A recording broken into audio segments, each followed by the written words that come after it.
Breaking news చూస్తున్నారు. జగిత్యాల జిల్లా మల్యాలలో దారుణం చోటు చేసుకుంది. ప్రేమించిన అమ్మాయిని చంపడానికి వచ్చి యువతి కుటుంబ సభ్యుల ఎదురుదాడిలో యువకుడు మృతి చెందిన ఘటన ఇప్పుడక్కడ పెను విషాదాన్ని నింపింది. మృతుడు బోగా మహేష్ది జగిత్యాల జిల్లా పెగడపల్లి తక్కళ్లపల్లికి చెందిన యువతిని ప్రేమ పేరుతో 3 ఏళ్లుగా వేధిస్తున్నాడంటూ తెలుస్తోంది. పెద్దలు పంచాయతీ పెట్టినా సరే అతని తీరు మారలేదు. ఈ నెల 2న మహేష్పై పోలీసులకు యువతి ఫిర్యాదు చేసింది.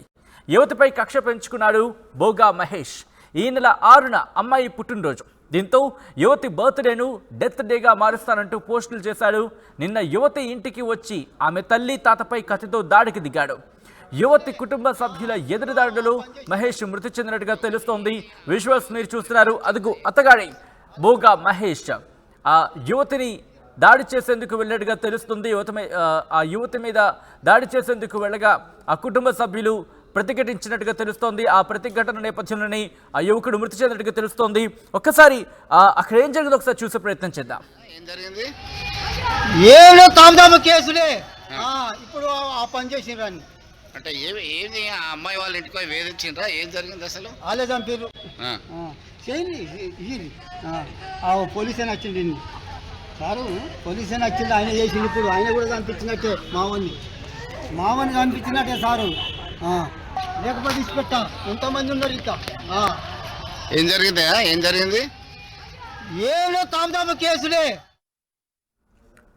అయితే యువకుడి కుటుంబ సభ్యులు మాత్రం తప్పంతా యువతి కుటుంబ సభ్యులదే అంటున్నారు. జగిత్యాల జిల్లా మల్యాలలో దారుణం చోటు చేసుకుంది. ప్రేమించిన అమ్మాయిని చంపడానికి వచ్చి యువతి కుటుంబ సభ్యుల ఎదురుదాడిలో యువకుడు మృతి చెందాడు. మృతుడు బోగా మహేష్ది జగిత్యాల జిల్లా పెగడపల్లి తక్కళ్లపల్లికి చెందిన యువతిని ప్రేమ పేరుతో 3 ఏళ్లుగా వేధిస్తున్నట్టుగా తెలుస్తోంది. పెద్దలు పంచాయతీ పెట్టినా అతగాడి తీరు మాత్రం మారలేదు. ఈ నెల 2న మహేష్పై పోలీసులకు ఫిర్యాదు చేస్తుంది యువతిపై కక్ష పెంచుకున్నాడు బోగా మహేష్. ఈ నెల 6వ తేదీన అమ్మాయి పుట్టినరోజు. దీంతో యువతి బర్త్డేను డెత్ డేగా మారుస్తానంటూ పోస్టులు పెట్టాడు. అయిన తర్వాత నిన్న యువతి ఇంటికి వచ్చి ఆమె తల్లి తాతపై కత్తితో దాడికి దిగాడు. యువతి కుటుంబ సభ్యులు ఎదురుదాడి చేయడంతో మహేష్ మృతి చెందినట్టుగా తెలుస్తోంది. ప్రస్తుతం మహేష్ మృతితో అతని కుటుంబంలో విషాద ఛాయలు అలుముకున్నాయి. అయితే అమ్మాయి మీద కక్ష కట్టడం ఏంటి అంటూ కూడా కొన్ని క్వశ్చన్స్ని రైజ్ చేస్తున్నారు యువతి తరపు కుటుంబ సభ్యులు. మహేష్ వచ్చి దాడి చేసిన నేపథ్యంలోని తమను తాము ప్రొటెక్ట్ చేసుకునే నేపథ్యంలోని ఎదురుదాడి చేస్తున్నట్టుగా తెలుస్తోంది. దీంతో అక్కడ ఒక పెను విషాద ఘటన చోటు చేసుకుంది. ఇంతకీ అక్కడ ఏం జరిగింది తెలుసుకునే ప్రయత్నం చేద్దాం. మా ప్రతినిధి చంద్రశేఖర్ అప్డేట్స్ అందించబోతున్నారు. చంద్రశేఖర్, అసలు ఇంతకీ ఏం జరిగింది? ఈ యువకుడు యువతి వెంటబడుతున్నాడు. తాజాగా ఆ యువతి ఇంటికి వెళ్ళాడు. వేధింపులకు గురి చేసినటువంటి కత్తితో దాడి చేసేటువంటి ప్రయత్నం చేశాడు. కత్తితో దాడి చేసినటువంటి క్రమంలో ఒక్కసారిగా అతని మీద బండరాయితో దాడి చేసినటువంటి ఘటనలో ఆయన ప్రాణాలు కోల్పోయారు. ముగ్గురికి కట్టిపోతున్నాయి. ప్రస్తుతం ప్రత్యక్ష సాక్షులు ఉన్నారు, బంధువులు ఉన్నారు. ఏం జరిగిందమ్మా అసలు? మా ఇంటికి వచ్చింది సార్. మా ఇంటికి వచ్చి మా బాబుని వచ్చింది. పేగులు వెళ్ళినాయి. తొడగోసేసింది. అవలకోలం కలవడంలో బండి అయినా అక్కడికి ఒక బండి ఉన్నాడు. బండి అయినా వాడు చనిపోయినట్టున్నాడు. మేము ఇటు వచ్చి ఇక చనిపోయాడు. అంటే వాళ్ళ పోలీసులకు కూడా మీరు ఫిర్యాదు చేశారు కదా గతంలో ఇట్లా వేధిస్తున్నారని, అయినా మారలేదా? మారలేడు. 4 ఏళ్ళు నిన్న పోయి పెట్టేసినాం. 4 ఏళ్ళ నుంచి నడుస్తూనే ఉన్నాం. మారలేడు. అంటే ఇబ్బందులకు గురి చేస్తుండే? ఇబ్బందులకు గురి చేస్తున్నాం. అంటే ఏమంటున్నాడు ఆయన? ఏమని మాట్లాడుతూ ఏమని ఇబ్బంది చేసిండు? మా అమ్మాయిని చేసుకుంటా అని ఇబ్బంది చేస్తుండు. మా అమ్మాయిని నన్ను చేసుకోను, నాకు చదువుకుంటా, నాకు నువ్వు అంటే ఇష్టం లేదని దాని గురించి చేసుకొని అంటున్నావా, నేను చంపేస్తాను వెళ్ళొచ్చినట్టు. అంటే ఆయన ఏం చేస్తాడు? ఆయన ఇంతకుముందు పరిచయమా మీకు? చుట్టాలా? వాళ్ళ అక్కను మా మానత్త సమితి కొడుకు ఇచ్చేది. దూర బంధువులు? దూర బంధువులు. వాళ్ళ అక్కింటి పోంగ రాగా అప్పుడప్పుడు అక్క అనుకుంటూ వచ్చిండు. ఇస్తామని అంటే సరే నా బిడ్డకు ఇష్టమై మా ఇంట్లోకి ఇష్టమైతే ఇస్తానన్నా. నా బిడ్డ నేను చదువుకుంటే నేను ఇప్పుడు చేసుకోనని అన్నది.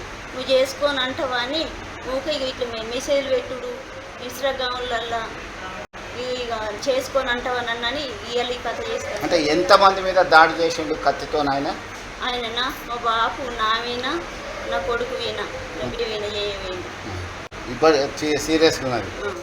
ఓకే, మొత్తం మీద గత కొంతకాలం నుంచి వేధింపులకు గురి చేస్తున్నారు. కాదన్నట్టు దూర బంధువు అయినప్పటికీ కూడా ఖచ్చితంగా వివాహం చేసుకోవాలని చెప్పేసి వెంటపడ్డాడు. కాదనడంతో ఘర్షణ వాతావరణం చోటు చేసుకుంది. అందులో భాగంగానే మృతి చెందినటువంటి ఘటన కలకలం రేపుతుంది. గ్రామస్తులకు సంబంధించిన సమాచారం కూడా ఇస్తున్నాం. మీ పేరు చెప్పండి, ఏం జరిగింది అసలు? భూసార వెంకన్న సార్. అయితే వీళ్ళకి కొంతకాలం నుంచి వచ్చి ఇంటికి వచ్చి వేధింపులు, అమ్మాయిని నేను లవ్ చేస్తున్నాను, నేను లవ్ మ్యారేజ్ చేసుకుంటాను అంటే అమ్మాయి ఒప్పుకోలేదు, చదువుకుంటుంది, స్టూడెంట్స్ కాబట్టి సార్. ఇట్లా విషయం అంటే వాళ్ళు బాధపడితే వాళ్ళ ఇంటి మీదకి వచ్చి కత్తి దాడి చేసడానికి కత్తి తీసుకొని వచ్చి వీళ్ళను వెంబడే ఇంటి వాళ్ళందరి మీద అటవస్థ చేసేటట్టు సార్. అందుకే అందులో ఇట్లా జరిగిందని కానీ వెంటనే అక్కడికి పోయే వరకల్లా అకస్మాత్తుగా అక్కడ స్పాట్ మీద ఇట్లా ఉన్నది సార్. అది చనిపోలేదు సార్. ఫస్ట్ మేము పోయినప్పుడు చనిపోలేదు, తర్వాత ఒక 20 minutes తర్వాత చనిపోలేదు సార్. వీళ్ళని వెంటనే హాస్పిటల్ అంటే అంటే పోలీసులకు మీరు చెప్పినరా సమాచారం అంది? పోలీసులకు మా సర్పంచ్ గారు మా ఉప సర్పంచ్ గారు పోలీసులకు సమాచారం అందించారు. ఆ పాప ఎవరైతే వేధింపులకు గురైందో ఆమె ఎక్కడ? వాళ్ళు ఇప్పుడు అక్కడ ఇంటి వద్దనే ఉన్నారు సార్. ఇంటి వద్దనే ఉన్నారు, పాప ఇంటి వద్దనే ఉన్నది. వారికి ఇంట్లో సమాచారం పోలీసు వారికి ఫస్ట్ ఎయిడ్ కంప్లైంట్ ఇచ్చున్నారు సార్. 2 సంవత్సరాల నుంచి కేసు నడుస్తుంది సార్. అన్ని రమ్మానంటే వాళ్ళు ఇస్తే ఎక్కడికి పోతే వీళ్ళ ఇంటి మీద వెళ్ళినాను. మీ పోలీసులకు చెప్తారు, మేము కనిపిస్తాను సార్.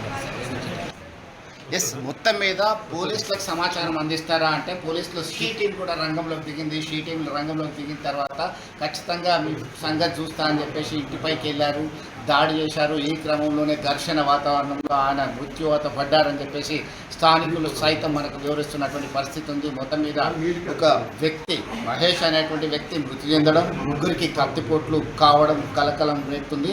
మనం పోలీస్ అధికారులు ఏమంటారో చూద్దాం ఒకసారి.